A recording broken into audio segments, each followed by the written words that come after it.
Aloha ladies and gentlemen, this is the Surgeon here bringing you StarCraft 2 commentary by the RushNetwork.com.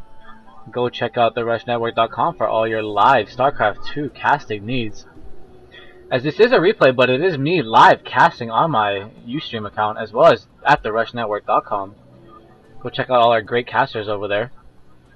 So getting into this game, this is going to be the second game in a best of 3 between AznDude and RandPlaty. AznDude is going to be our green Protoss spawning in the bottom right hand corner on what looks like Shakura's Plateau. And we're going to have RandPlaty, our yellow Protoss, spawning in the bottom left on Shakura's Plateau. So they are going to be in horizontal position. So this horizontal backdoor rocks area is going to be viable, I guess, path to take in attacking your opponent. AznDude unfamiliar with this map, as he shouldn't be scouting this top right location, as you can never spawn vertically from your opponent. Looks like RandPlaty does understand the map architecture. Going to be looking for any proxy buildings by taking both the Xel'Naga towers, which is quite a useful skill to have if you are really susceptible to cheese early on. AznDude going to be scouting our yellow Protoss player last, as he decides to go to the bottom left, as he did see that probe coming from the top left, as I guess his thinking was that he went to the top left first and was going to come to the top right next. So AznDude using his lack of, I guess, map knowledge to his favor. So AznDude is going to be able to scout RandPlaty second, and RandPlaty is going to be scouting AznDude what would be last on this map, as you only need to scout 2 main bases, which would be his top right and bottom right, to scout AznDude out.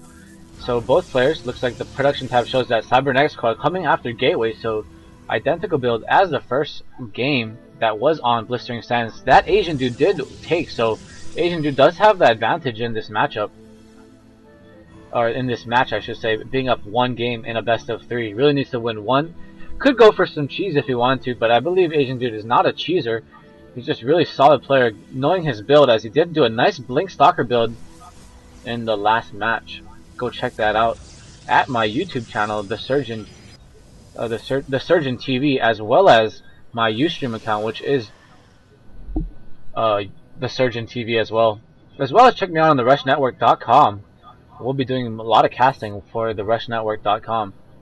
Can't say enough about the RushNetwork.com. Are great casters, so we're going to see some stalkers from both players just to get you a little bit more into this game.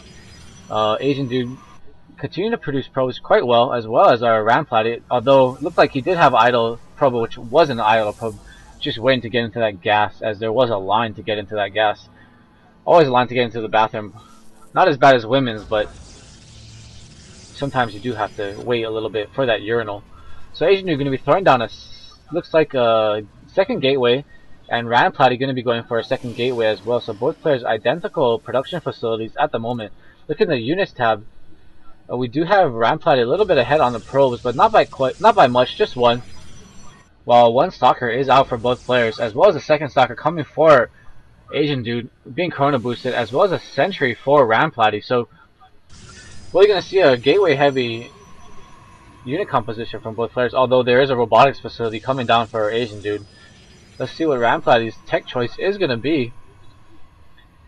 Hasn't chosen his tech choice yet. Hasn't seen a third gateway or a robotics facility. Oh, but actually, I'm sorry, there's a robotics facility.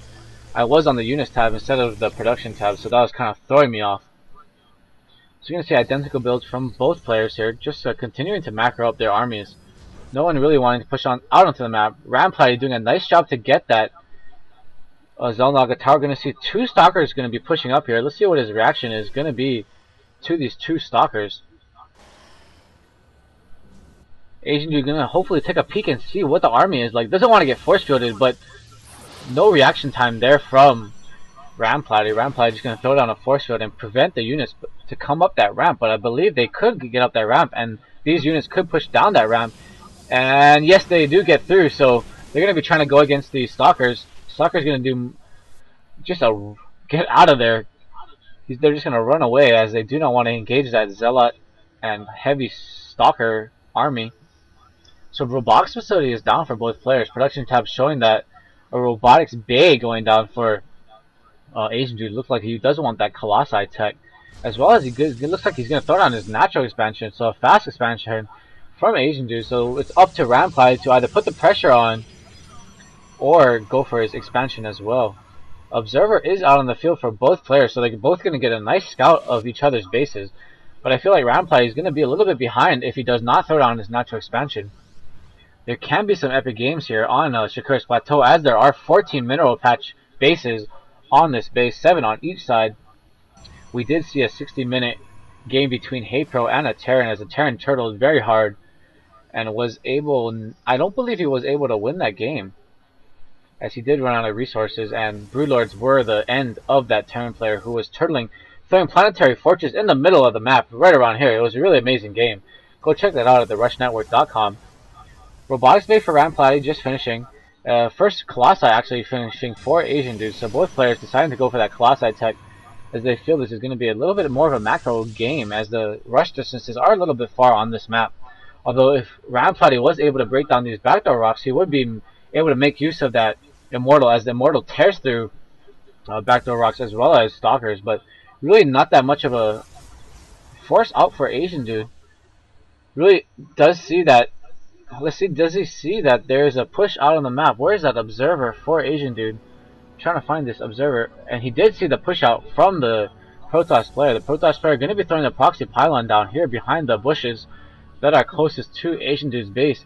AznDude's going to need to warp in some units here to defend against this. As look at the army tab showing that the yellow player RandPlaty is a little bit ahead on the army count.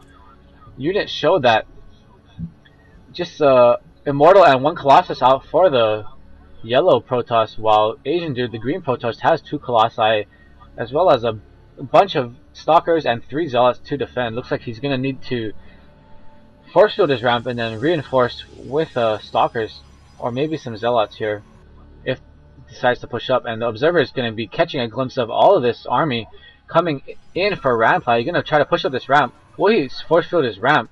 Not quite sure, but the RandPlaty is going to pull back his Observer and try to pick off the Observer. The Asian does pick it off. Production tab show that Thermal Lance is on the way for our yellow player. Is Thermal Lance done for AznDude? It is not even done. It is not even researched here, so it's going to be a disadvantage not having that Thermal Lance here. And if they decide to engage, a gateway going down for AznDude, his 3rd gateway, as well as continuing to produce a Colossi out of his robotics facility. RandPlaty just continuing to macro up off one base. He needs to really push in here, as AznDude has his 2nd base going for quite a while here. Now just throwing down his natural expansion. There's going to be an engagement here at the middle of the map. Does AznDude want to engage this army? And he does want to. He's going to just micro back using his Colossi to just tear through those Zealots, just wiping those Zealots out. Force field going down, and more force fields going down to prevent any Zealot pressure.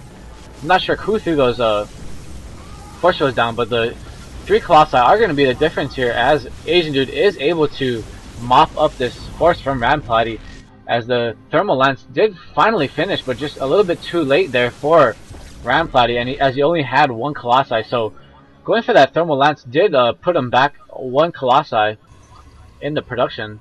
So AznDude just going to be able to macro up here and hopefully take this game, as RandPlaty is without a force. Only 2 Stalkers on the field, while AznDude is going to be pushing up into this natural expansion, going to be able to deny that natural expansion nexus, and there's a GG from RandPlaty. So AznDude able to take this match 2 games to none in a best of 3.